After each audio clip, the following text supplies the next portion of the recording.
Hi, I'm Cyrus, and I'm with Farallon Geographics, and today I'm going to talk about developing customized search for an application that we have been working on for the Getty Conservation Institute called Rascals. And I'm going to start by talking a little bit about what Rascals is, besides a really cool acronym.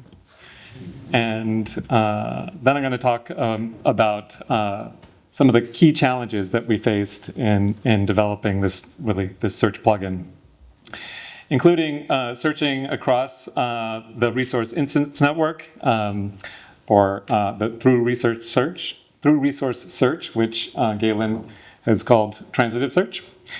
And then I'm going to talk about displaying all search results on a map. And then finally, performing search by administrative hierarchy.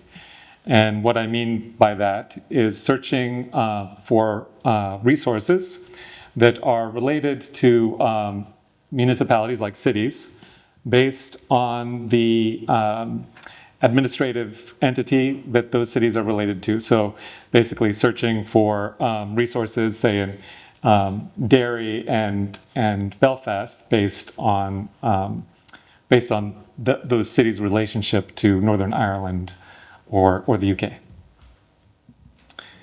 So a couple of key takeaways that I'd like to share with you is the possibility of search without Elasticsearch. Elasticsearch takes up a lot of memory and is expensive for some people doing deployments on very limited budgets.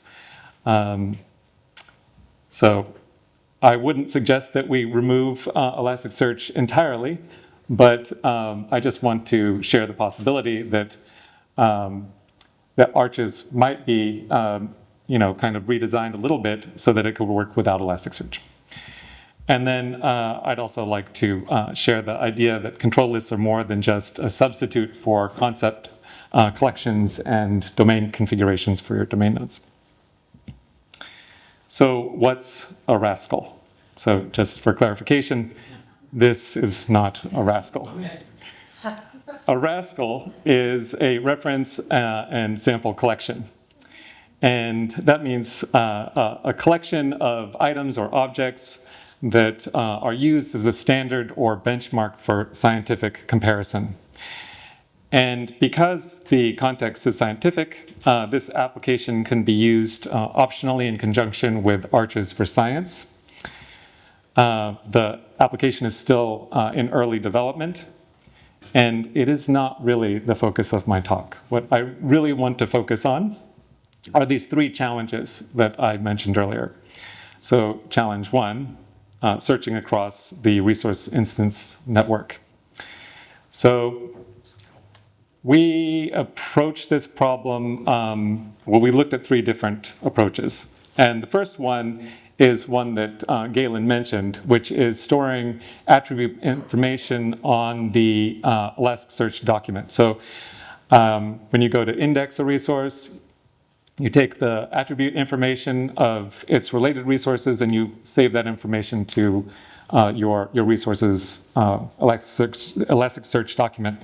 But as Galen pointed out, if you have a lot of relationships, that can mean a lot of data getting saved to that document. And the other problem is that if information changes on your resources, then you have to go back and re-index in instances based on those changes.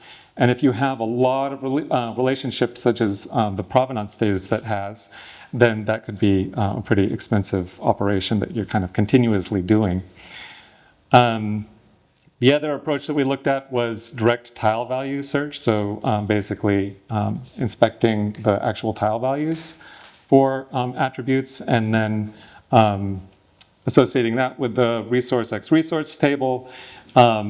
But we ran into some performance issues. So Alexei came up with another solution, which was to create this searchable terms table. And the advantage is that there's no staleness. We don't have this issue with having to go back and re-index resources. And it worked well with full text search, which I'll talk about in just a bit. And the con, well, there really hasn't been any so far. We've tested it with really large data sets, and it's been performant, so we've been pretty happy with it. So this is this searchable terms table, and really simple. All it is a table with the resource instance ID, tile ID, and the string and concept labels of a resource. And so we just store all of this information in this table, and we perform our search against this value column. If we take a term, perform search on that column using full text search. And then we take the results, and then we pass them to a query, a recursive query on the resource x resource table.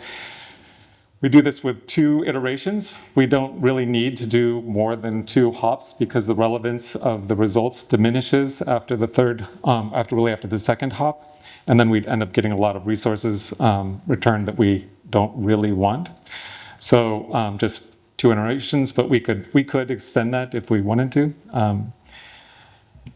In building this functionality, we had to add an arches function, like a function like the primary descriptor function, which updates this terms table every time a string or a concept is added to a tile.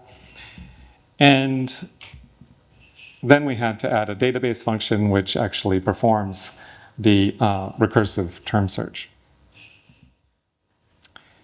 So as I mentioned, we're using full text search. This is a feature in Postgres. We had started out using just the like operator. And the problem with using like is that for a word like red, it will match every place where the word preferred is used because red is in preferred. And in the data set that we have, preferred occurs a lot. So we were getting a lot of results that we didn't want because of this sort of issue with the like operator. So we use full text search, which provides linguistic support. It won't match red to preferred because it can distinguish between what is a word and what is simply a few letters within a word. It has some other benefits that I don't really have time to go into, but if you're interested in this, it's certainly worth looking at the Postgres documentation. Another feature of full text search, though, that is really cool is it provides relevance ranking, similar to what Elasticsearch does. So we're actually not using that right now, but I think there's a good chance that we will end up using it soon. So basically, this transitive search that we're doing, or this through research search, is based entirely on terms right now, terms and concept labels. But we also needed to support spatial search as well. So term search using this related terms table, and then we're doing a geospatial search using the GeoJSON geometries table. And we combine these filters together, just like we do with Elasticsearch. And currently we're not doing this, but I can imagine that we will need to support temporal search as well, so we may have a searchable dates table in the future. But the point is that all of these are Postgres tables, and none of this is done with Elasticsearch. So let me just pause for a moment and go to the application and show you this in action. So in search, I've done a query for a person, Ursula Le Guin. And if we go in here and we look at that person's related resources, we can see that she is related, she's the owner of 3 instances of collection item. Now, if we go to the Rascal's search interface, this, by the way, is written entirely in Vue. Look at the map. The map is a MapLibre component that Christopher wrote, which I'll show you some cool features in just a moment. And we do a search for Le Guin. then we get the 3 instances of collection item that she's related to. Now, as I mentioned, we had to support geospatial filtering, so I can come over here and draw a polygon.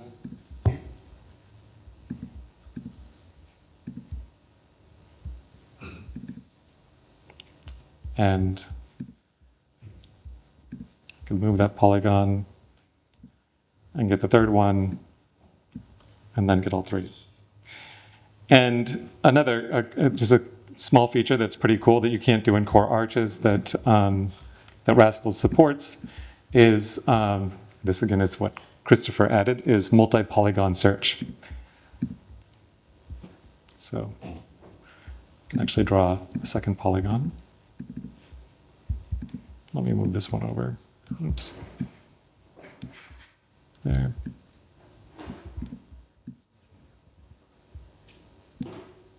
So, pretty cool. So yeah, so that's how we are. That's how we solved through research search. And now I'll talk about the second challenge that we had, which was displaying all search results on a map. And I know this is a problem that Galen is very familiar with. We, again, took a look at a couple of approaches. One was to send geometries and resource IDs to the browser. This works really well and is pretty straightforward for smaller data sets, but it becomes problematic with larger data sets simply because it's a lot of data to move to the front end, or it can be. We also looked at creating vector tiles from Elasticsearch results, and Galen has actually a PR for doing this. There are a couple different ways to do it. One is to use the solution that Galen has figured out, and then another one is to use API endpoint from Elasticsearch. However, that requires a paid license.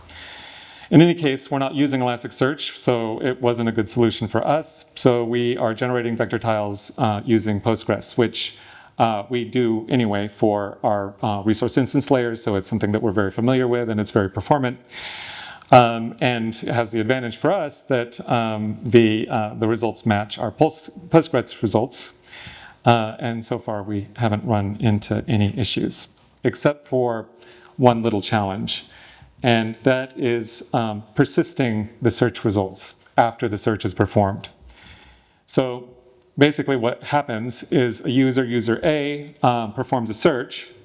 Django goes and requests A's results from Elasticsearch or Postgres, depending on, you could use either backend, but we're using Postgres. So Django has to go and get the results. And then a user pans or zooms the map. At that point, MapLibre goes and requests the vector tiles for the new region of the map that has been loaded. And so those search results need to be available.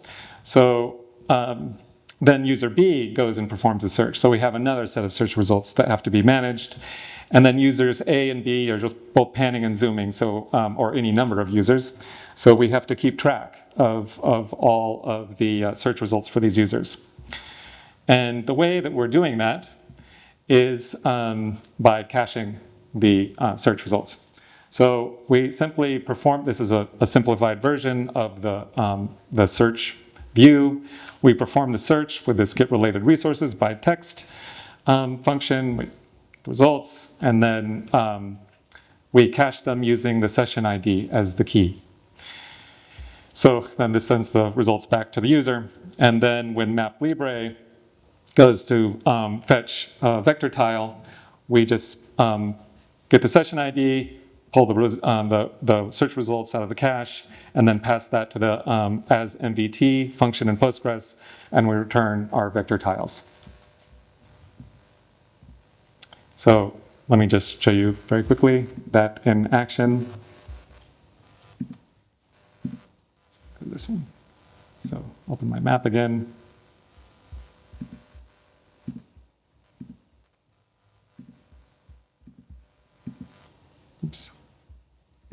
Let's get a large number of results here.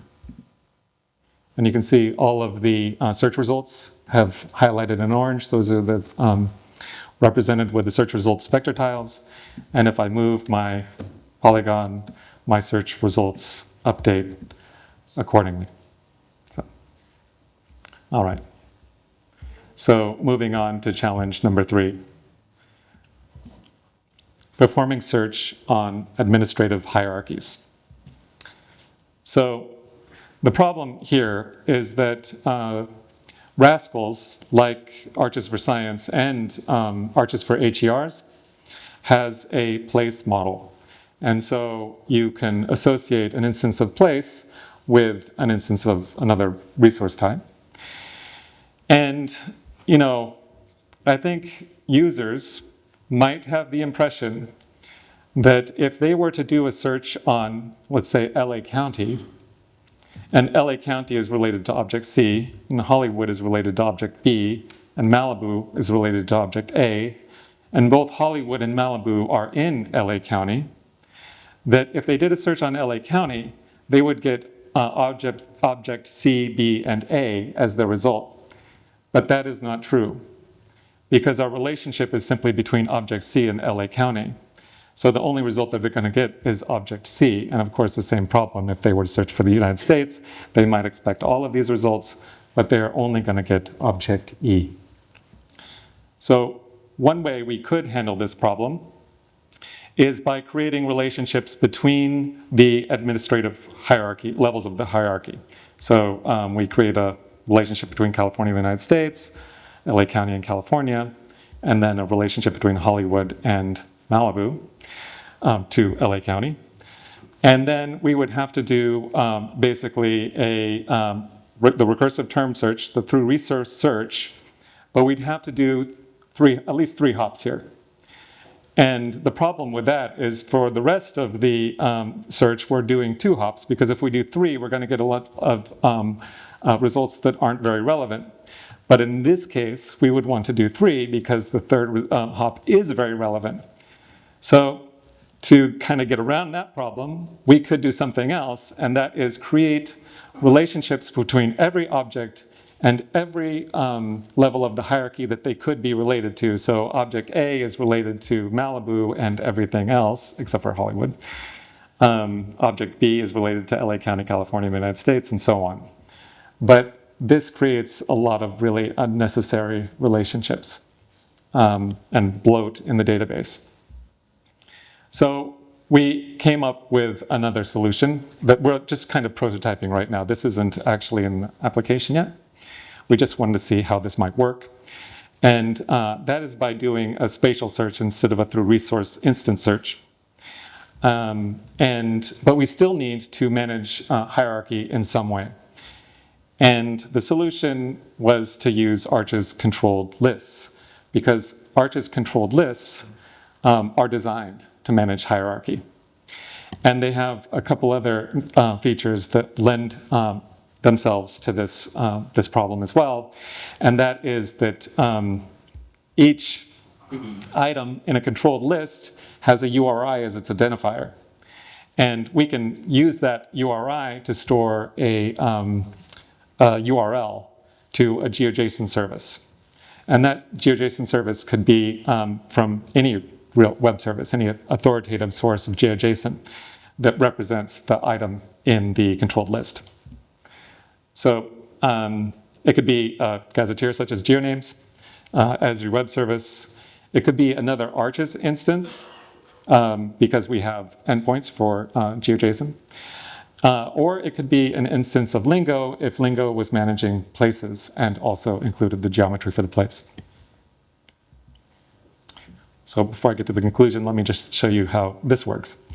So here is here's Arches controlled lists. And what you're looking at is I have loaded all of the counties and cities in California. And in each of these, there is the URI for the item. And this is, oops.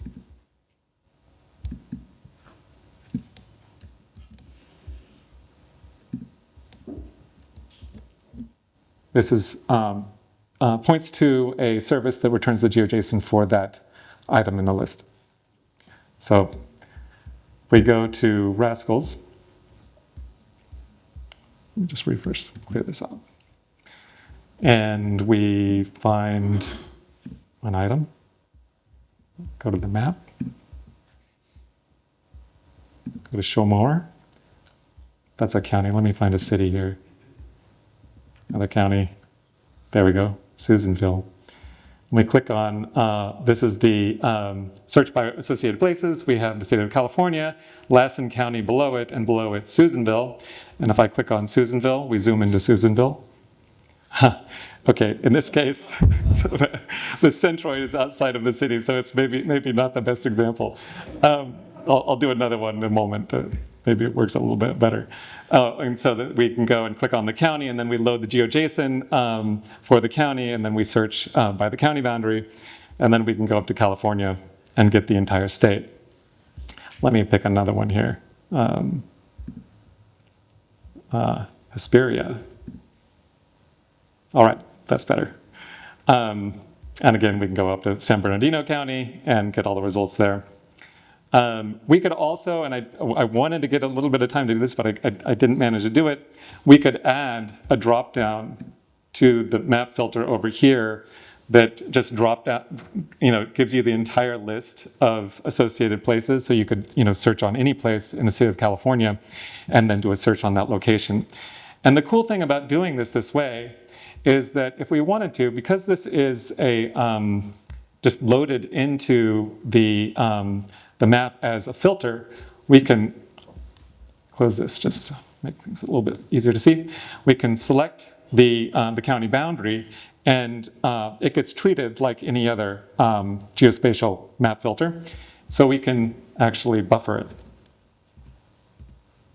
So actually, let me make this 100 miles. So we can buffer the county and get all of the search results within 100 miles of San Bernardino County.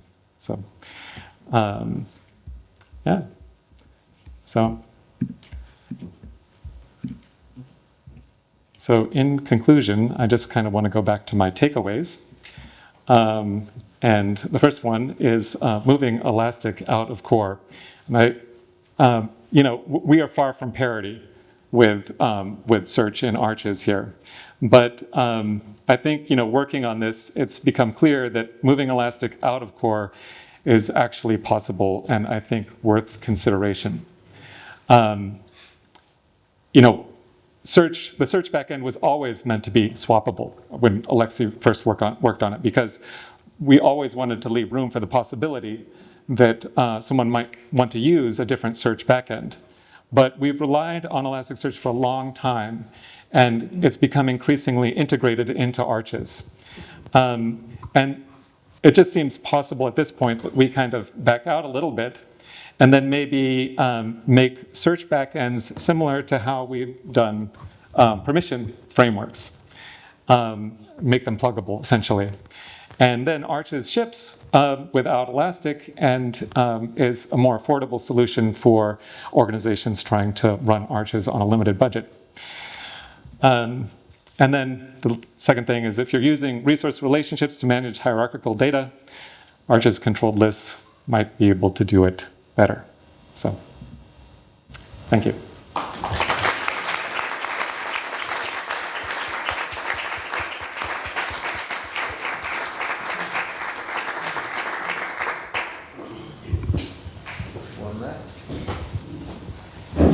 Thank you very much for this. I'm going to ask about the third challenge.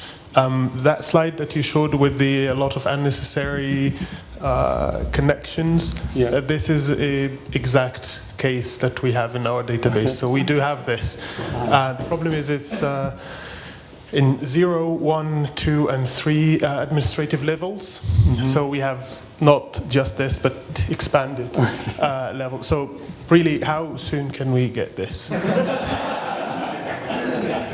Well, today. Arches controlled lists exist. Yeah, so yeah. It's intended that we'll be releasing the arches control list alongside arches 8, so you can, that doesn't. You want to repeat? Sorry. Arches controlled lists will be available alongside Arches 8, as an installable app, but that doesn't include the things that the stuff that Cyrus has actually implemented here will probably be made available as an application in the future. Yeah. But you could also do what he's done. Exactly. Perhaps. Yeah. Using controlled lists. I mean, I can provide you any details that that would help.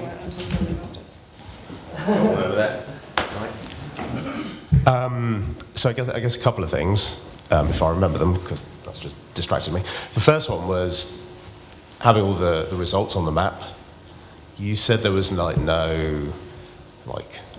limitations on the size. No. Or did it? No, Or did you not? I didn't say there are no limitations on the size. I thought that was always the problem. Was the kind of how big? Because obviously we've got one of our systems has like 600,000 highly complex polygons. And when we tried it in the past, it immediately dies. So as soon as you said, we're kind of loading it in from Postgres, it was, I was quite excited. So it'd just be interesting to see if there was like what it could take. Well, we're not caching the entire geometry, so the complexity of the geometry isn't so important. We're just caching the resource instance IDs. We pull those back out, and then they're made available by that link to the GeoJSON. So we don't send any data to the front end. Yeah. We just send the search results that we would be sending for as part of search anyway. So if you have, say, in our instance where we've got 600,000 records, and the first thing that happens is it loads all 600,000 records to begin with, is the back end going to fall over, do you see what I mean? Because it's searched and it's pulled back all 600,000 results. Oh, in terms of building the tiles. Okay, so we are building the vector tiles. Okay. We have an application that has about 700,000 instances, and we're not doing this, but we are cutting tiles and filtering on permissions. It's really a very similar approach, and it handles it pretty well. Okay. There's some latency sometimes if many users are panning quickly, but for the most part it's been okay. I've definitely forgotten the second point, so I'm going to hand it. Okay, I will say we haven't tested the upper limits of caching. Yeah. So that is still a little bit of a question. So, There's other things you can cache. but there's other ways we can cache. So. Cool, thank you. It's really interesting. I could probably spend about half an hour doing questions, but I'm not going to, thankfully. So it's just a couple of things. One was, is there a vision, because I know a lot of us obviously are working on applications and so forth that have an assumption of Elasticsearch somewhere in the stack. Probably that migration path, because obviously the more Arch instances those applications work on, the better. Is the vision that this could be built up using the existing backend search, or at least the search strings, and the output will be, given that abstraction, the output will be something that's not on the ES builder, but it'll be in a PG builder or something like that? Will that be API compatible, do we think? So there isn't much of a vision quite yet. I heard yes, so. I mean, that is maybe something that we could talk about tomorrow, if people want to talk about how would we transition away from, or I don't want to say away from Elasticsearch, because that's not really what I'm suggesting that we do, but how do we transition to a way of making Arches independent of Elasticsearch if a user doesn't want to use it. So, but yeah, that's a good point, that we need to not break everyone's, all of the work that they've done to extend Arches by making such a significant change. But I mean, I can certainly say for us, let's say the permissions work that we're doing, where you can take a search and turn it into a permissions ring fence, that if we don't actually really care, well, we do care a little bit about the fact it's Elasticsearch, but the migration path for that would be this versus this, if we can use the search strings against Postgres instead. yeah. The other thing, just very briefly, was two things that might be of interest and curious. So one is we've been doing a bit of static search recently, including with Flatbush, if anyone's come across it, but Flat GeoBuff we've started using a little bit, which is basically protobuf for vector tiles. So I don't know if anyone's come across that, but it'd be interesting to have a chat maybe again tomorrow. Might be a fun one. And the other thing just to mention is hierarchical. We did some work that may or may not be useful. It's slightly tangential, but could be relevant for UK Office of National Statistics census for search against hierarchical locations. And then doing basically a vector-based search so that you can get neighbouring areas or areas that are related on basically a standard Elasticsearch query, but it works in Postgres as well. So that might be something to chat about there. Yeah, I would be interested in seeing what you did there. So, Yeah, for of sure. course. Got some Rust in it too, which sounds fun.